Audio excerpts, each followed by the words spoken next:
Britta, over 11 reports of tornadoes yesterday. We also had over 135 damaging wind reports, not to mention the over 90 reports of large hail. That was all yesterday, but I think that all not just continues today, but perhaps even Annie's up later on this afternoon. And today it's a 1-2 punch. Yes. We have a round of severe storms that we are actively tracking and have been with our team in the overnight hours. And then we'll have a more vigorous punch of severe weather develop later this afternoon. Let's get you caught up, get you up to pace with the current situation. That's a live look at Pennsylvania, and then we have Louisville, Kentucky. Both towns have a potential for severe weather, but as you move into the state of Kentucky, the risk level just increases dramatically, especially because of the risk of tornadoes today. So let's take you through really one of the top risks. We're of course concerned about large hail, damaging winds, but tornadoes, they can tremendously change the landscape of your life, to be quite honest. And today we have a large potential for tornadoes, especially for southern Illinois, Indiana, and the state of Kentucky. So this is a level 4 out of 5 alert for tornadoes. This is the bullseye where there's a high potential that some of these tornadoes could be EF2 or stronger. So we're not even talking about just the potential for tornadoes forming, but some of these tornadoes could be particularly strong, producing winds that are well over 115 miles per hour. Michael, when you look at this map, these are towns that are well versed in severe weather. You look at Effingham, we had a tremendous tornado there within the last 4 years. Nashville, of course, Bowling Green, Louisville.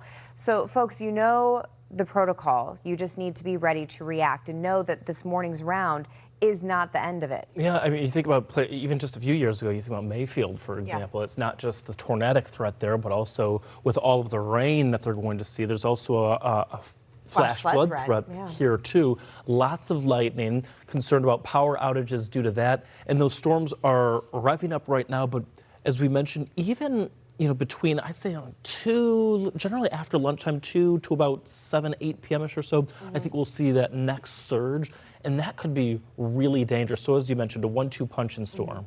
One of the big ingredients here is the heat. We've been building it up for days, but look at Nashville, 78 degrees with high humidity, and it's 5 o'clock in the morning. 5 o'clock in the morning East Coast time, so I should say 4 o'clock in the morning for Nashville.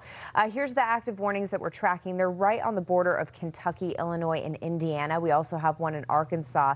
Most of these severe thunderstorm warnings are being triggered for hail and damaging winds. In fact, some of these hailstones could be up to 1 inch in diameter. As we slide a little bit farther off towards the north and east, Indiana, Kentucky, it's Breckenridge, Hancock, and Perry counties, we could see hailstones that are up to 1 inch in diameter as well. Now, Arkansas, this is a nasty supercell. So you see the difference, right?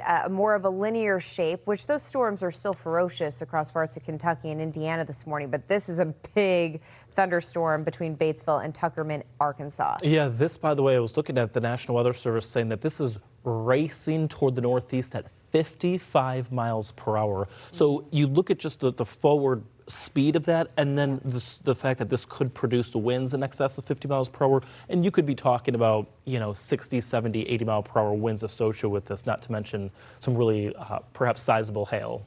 Yeah, looking at radar right now, we're picking up on hailstones that could be up to 1 inch. So to put that in perspective, probably quarter-size hail. We've seen worse for sure, but something that you still want to avoid.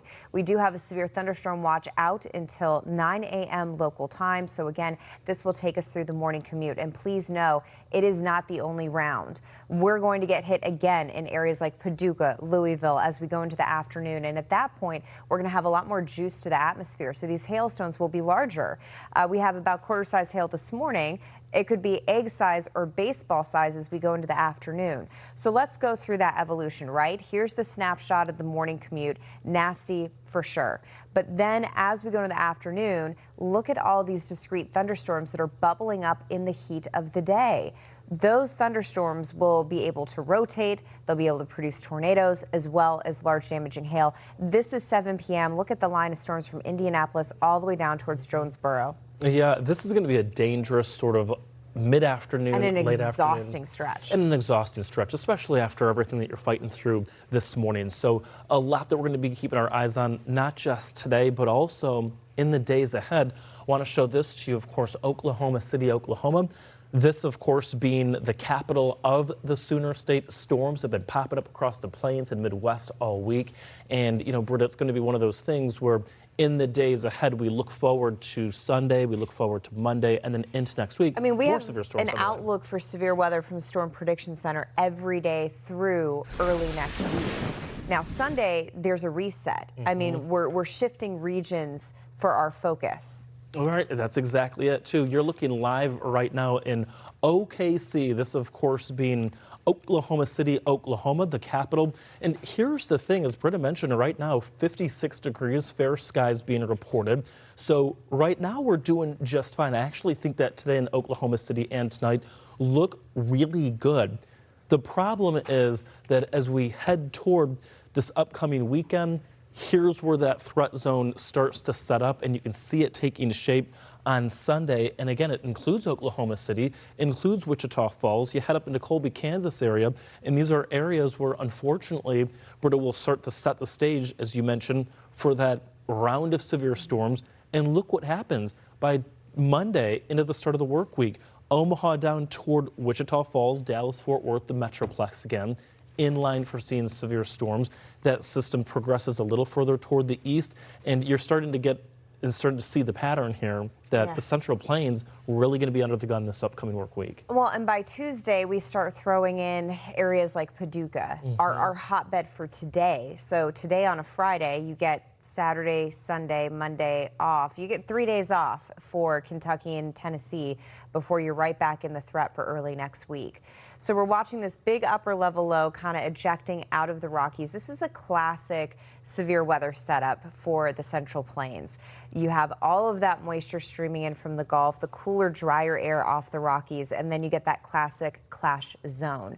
There has been an upgrade, so this is different from what we showed you yesterday. We now have a level 3.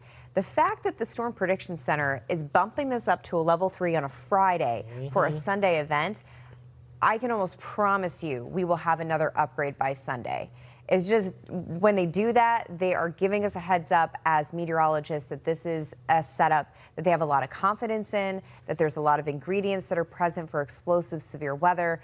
I mean, I would be willing to bet money on the fact that they're going to upgrade come Sunday. And one thing, Britta, that you and I were sitting here yesterday talking about was the fact that we were anticipating on seeing these upgrades.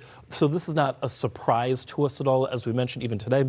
Again, I wouldn't be surprised either if we saw an upgrade, not just for Sunday, but maybe perhaps a level even 4. That's exactly it. That's exactly it. And the higher the upgrade, that just means the more intense that threat could be.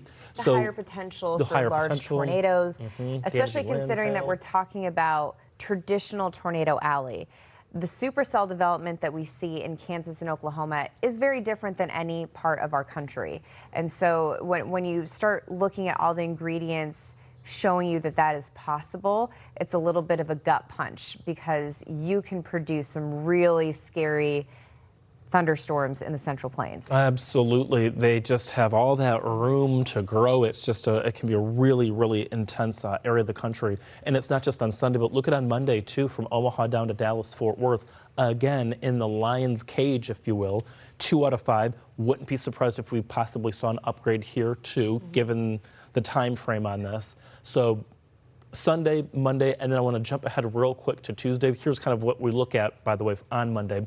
Wind this shear, part of the directional story, shear. That's gotten more impressive. Yes, yesterday we were looking at the 60-mile-per-hour winds up here. Exactly. Now we're up to 76. Correct. So, trends are very important as meteorologists. So when you see the trend getting more aggressive, it's just part of the weather story to really pass along that it looks like it's going to be a real big event as we head into the second half of this upcoming Yeah, and then weekend. just to finish up to say Tuesday as well, we already have a 2 out of 5 issued, so we do have graduations and school finishing up this weekend into next week for the Central Plains, so please think safety, keep it top of mind.